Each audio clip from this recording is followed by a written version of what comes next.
Hi గారు, welcome to our channel. ప్రస్తుతం మనతో పాటు దాము బాలాజీ గారు సీనియర్ జర్నలిస్ట్ ఉన్నారు. వారితో ఒకసారి మాట్లాడదాం. సో నమస్కారం సార్. నమస్తే. సార్, ఎన్నో అనుమానాలకు తావిస్తూ ప్రవీణ్ మృతి పట్ల అంటే కొన్ని అంశాలు బయటకు వస్తున్నాయి సార్. అందులో ఒకటి ఏంటంటే రెడ్ కార్ ఇతన్ని గుద్ది చంపేసింది, ఈ రెడ్ కార్ ఎవరిది అని చెప్పేసి ఒక చర్చ జరుగుతుంది. అండ్ ఇంకా 12 నిమిషాల్లో ఒక ఫుటేజ్ మిస్ అయింది. ఆ 12 నిమిషాల్లో ఏం జరిగిందని చెప్పేసి కూడా చర్చించుకుంటున్నారు సార్. మరి రెడ్ కార్ ఎవరిది, ఈ 12 నిమిషాల్లో ఏం జరిగింది? ఇప్పటి వరకు టీవీ ఫుటేజ్ లీక్ అయింది కదా.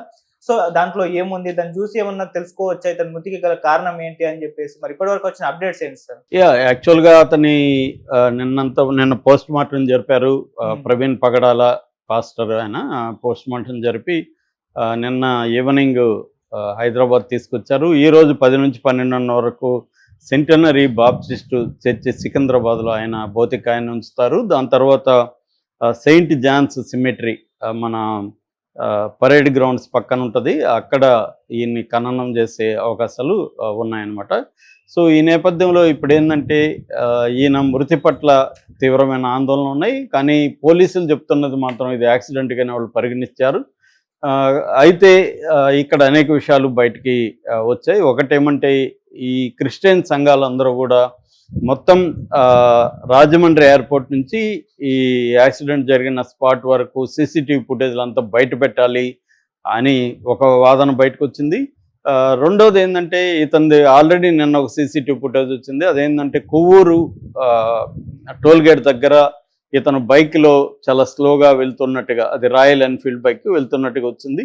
దాని మీద కూడా కొన్ని క్రిస్టియన్ సంఘాలు అబ్జెక్షన్ చేస్తున్నాయి. ఇది అసలు అబద్ధం, అతను కాదు, అతను లాగా ఒకరికి గెటప్ వేసి అతను లాంటి బైక్ పెట్టి కావాలని అది చేశారు, అది అతనిది కాదు అనేది వాదన వస్తుంది.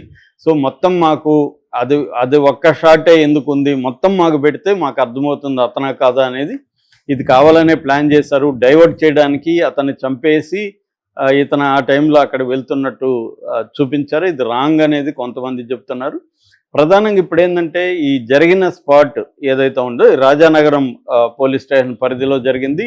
దివాన్ చెరువు తర్వాత గామన్ బ్రిడ్జి మధ్యలో జరిగింది. నయారా పెట్రోల్ బంక్ ఉంది, ఈ నయారా పెట్రోల్ బంకు ఆపోజిట్లో ఇది జరిగింది.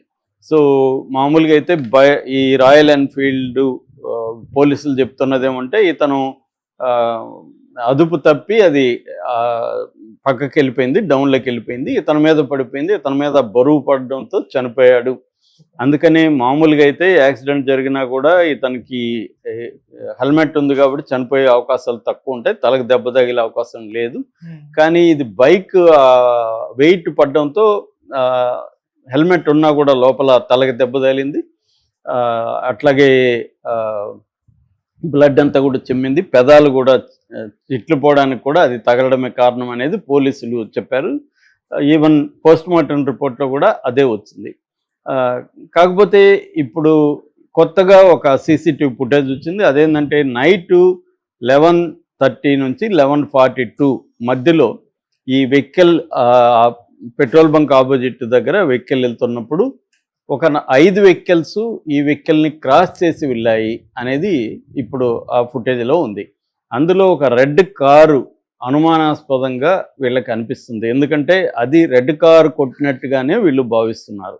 అక్కడ రెడ్ కారు స్పీడ్గా అవ్వడం, అక్కడ ఏదో జరిగినట్టుగా దూరం నుంచి కనిపిస్తుంది. ఎందుకంటే అది అక్కడ లైట్ ఎక్కువ లేదు, చీకటిగా ఉంది, పైగా దూరంగా ఉంది. ఇటుపక్క రోడ్డుకి ఇటుపక్క ఆపోజిట్లో ఉంది కాబట్టి దూరం ఉంది. ఇటుపక్కగా ఉంటే సీసీటీవీ కొంత అర్థమయ్యేది, లేదు కాబట్టి అందుకనే వాళ్ళు ప్లాన్ చేసుకొని సీసీటీవీ లేని ప్రాంతంలోనే వాళ్ళు ముందుగానే స్కెచ్ చేసుకొని అక్కడే కొట్టారు, ఈ రెడ్ కారే అసలుదే అని చెప్తున్నారు. ఈ నేపథ్యంలో ఏమైందంటే చంద్రబాబు కూడా దీన్ని సీరియస్గా తీసుకున్నాడు. చంద్రబాబు దీని మీద విచారణకు ఆదేశించాడు. నిన్న కలెక్టర్ల సమావేశంలో కూడా ఆయన మాట్లాడాడు దీని గురించి. అట్లాగే డీజీపీని కూడా ఆదేశించాడు. అట్లాగే అనిత వంగలాపూడి అనిత హోమ్ మినిస్టర్ కూడా ఈయన ఆదేశించినట్టుగా ఆమె కూడా నిన్న చెప్పింది. అట్లాగే లోకేష్ కూడా దీని మీద నజర్ పెట్టాడు, దీని విషయం తేల్చాలనే ఇది చేశారు. ఎందుకంటే చంద్రబాబుకి ఒక ప్రాబ్లం ఏంటంటే ఆల్రెడీ ముస్లింలు చంద్రబాబుని వ్యతిరేకిస్తూ ఈరోజు ఇస్తున్న ఇఫ్తార్ విందును బాయ్కాట్ చేశారు.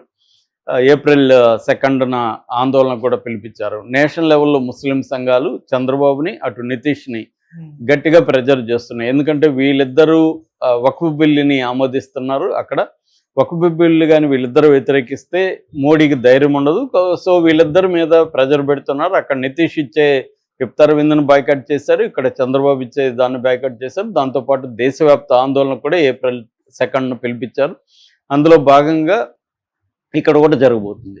సో ఈ నేపథ్యంలో చంద్రబాబుకి ఆల్రెడీ మైనారిటీస్ ముస్లిం పాపులేషన్ వ్యతిరేకిస్తుంది. ఇప్పుడు క్రిస్టియన్ పాపులేషన్ కూడా వ్యతిరేకిస్తే ఆయనకి ఇబ్బందులకు వెళ్తామని చెప్పి చంద్రబాబు దీని మీద సీరియస్గా ఇమీడియట్గా ఇచ్చేశారు. మామూలుగా అయితే ఫస్ట్లో ఇది జరిగి మార్నింగ్ 11కి అలాగా ఫైండ్ అవుట్ చేశారు. జరిగింది నైట్ 11కి వీళ్ళ ఫ్రెండ్ అక్కడ జనగామ రోహన్ అని అతను ఇచ్చాడనమాట కంప్లైంట్. దాన్ని బేస్ చేసుకొని వెళ్ళారు. ఎందుకంటే తన ఫోన్ లిఫ్ట్ చేయట్లేదు అది ఇదని. అప్పుడు వెళ్ళినప్పుడు వాళ్ళకి అక్కడ ఈ డెడ్ బాడీ, ఈ బైక్ ఇదంతా కనపడింది. సో దాని తర్వాత వాళ్ళు ముందుగానే ఏంటంటే ఇది యాక్సిడెంట్గా తేల్చేశారు పోలీసులు. దాంతో పెద్ద ఎత్తున ఆందోళన చేశారు. రాజమండ్రి అంతా నిండిపోయింది. క్రిస్టియన్ సంఘాలు అనేక మంది ప్రేయర్స్ చేయడం ద్వారా నిరసన వ్యక్తం చేశారు. దీంతో ఒక్కసారిగా ఫస్ట్ అయితే తెలుగుదేశం మీడియా కానీ మెయిన్ స్ట్రీమ్ మీడియా దీన్ని పెద్దగా పట్టించుకోలేదు. సోషల్ మీడియాలోనే ఇది వార్తలు వచ్చాయి.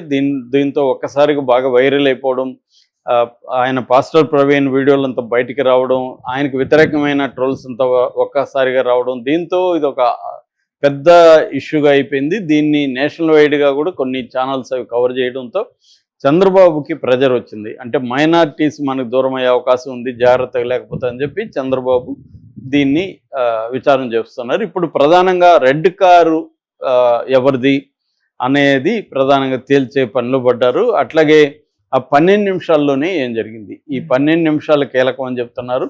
11:30 నుంచి 11:42 వరకు నైట్లో.